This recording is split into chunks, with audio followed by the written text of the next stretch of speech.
पर सत्यापन अभियान चलाया गया, क्या पाया पुलिस ने? देखिए, जैसे आप सभी लोग जानते हैं कि वरिष्ठ पुलिस अधीक्षक महोदय द्वारा जो शहर में अनेक तरह की अपराध को रोकथाम हेतु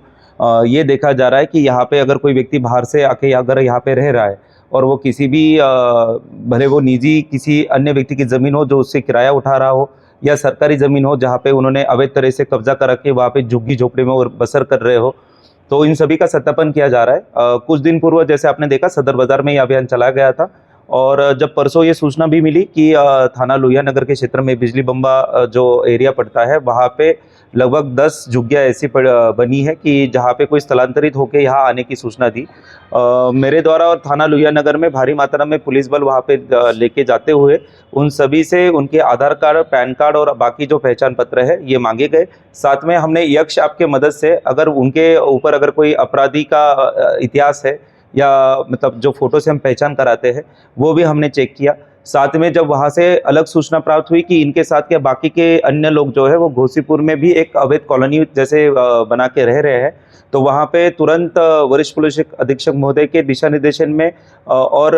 जो जिलाधिकारी महोदय है उनके द्वारा एडीएम प्रशासन साहब को भी वहाँ भेजा गया था, माइनॉरिटी ऑफिसर भी वहाँ आए थे। तो पूरी राजस्व विभाग एवं पुलिस विभाग की जो एक टीम थी उसने वहाँ पे जो झुग्गियाँ झोपड़ियाँ थी जो लगभग ये मान के चलिए कि 50 से 100 से ऊपर थी और जिसमें अनेक परिवार बसर कर रहे थे। उनमें से कुछ झोपड़ी झुग्गियाँ हमें खाली मिली क्योंकि जो वापस अपने आसाम राज्य गए हुए थे उनके द्वारा जब प्राथमिकता से हमने आधार कार्ड और पैन कार्ड जो हमें मिले ये प्राथमिक दृष्टया इसमें से लगभग 70 से 80% जो है वो आसाम से एक विशिष्ट डिस्ट्रिक्ट से है और कुछ जो बाकी के हैं वो वेस्ट बंगाल के हैं। इनसे जब ये बारे में पूछा गया तो इनके बारे यही बताया गया कि हम इस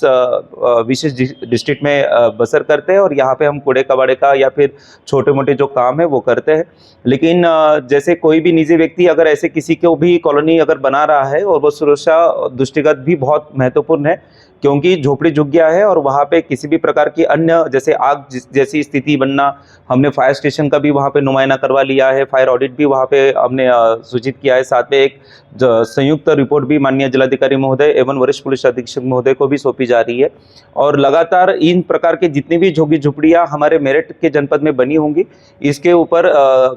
सत्यापन करने का वरिष्ठ पुलिस अधीक्षक महोदय द्वारा आदेश दिया गया है और एकदम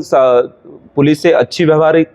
बात करते हुए और साथ में एक उनसे जिस तरह से सम्मानजनक बात करते हुए की जा रही है, साथ में उनके जो भी कागज है वो उनसे लिए जा रहे हैं और उसके सत्यापन के पश्चात उनको वो कागज लौटाए जा रहे हैं। बताया जा रहा है कि बिना पुलिस को सूचना दिए कोई अवैध तरीके से धार्मिक गतिविधियां भी की जा रही थी। देखिए, जैसे कि वहाँ पे हमें एक अवैध रूप से संचालित मदरसा भी मिला और एक मस्जिद भी मिली जिसमें लाउड स्पीकर और अन्य जो धार्मिक किताबें थी वो हमने अपने कब्जे में ली है। साथ में इसमें एक रिपोर्ट भी प्रेषित की गई है क्योंकि अगर कोई भी व्यक्ति अपनी निजी ज़मीन पे किसी भी प्रकार के धार्मिक गति को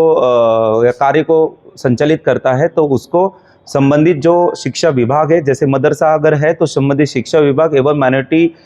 जो ऑफिसर है उनके संज्ञान में डालना और उसकी कागजी जो प्रक्रिया है वो पूरी होना आवश्यक होता है। अगर वो ऐसा नहीं किया गया होगा तो उसको अवैध रूप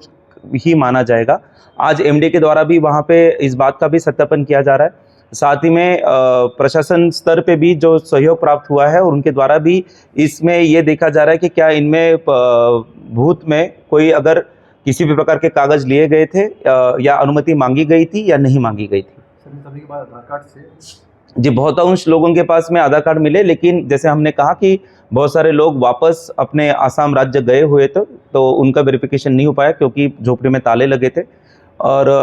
हमने इनसे ये भी बात की है जो इनको यहाँ पे लाके अगर जो भी व्यक्ति बसा रहा होगा उसके खिलाफ भी जो तथ्य सामने आएंगे विधिपूर्वक जो भी कार्रवाई आएगी वो की जाएगी।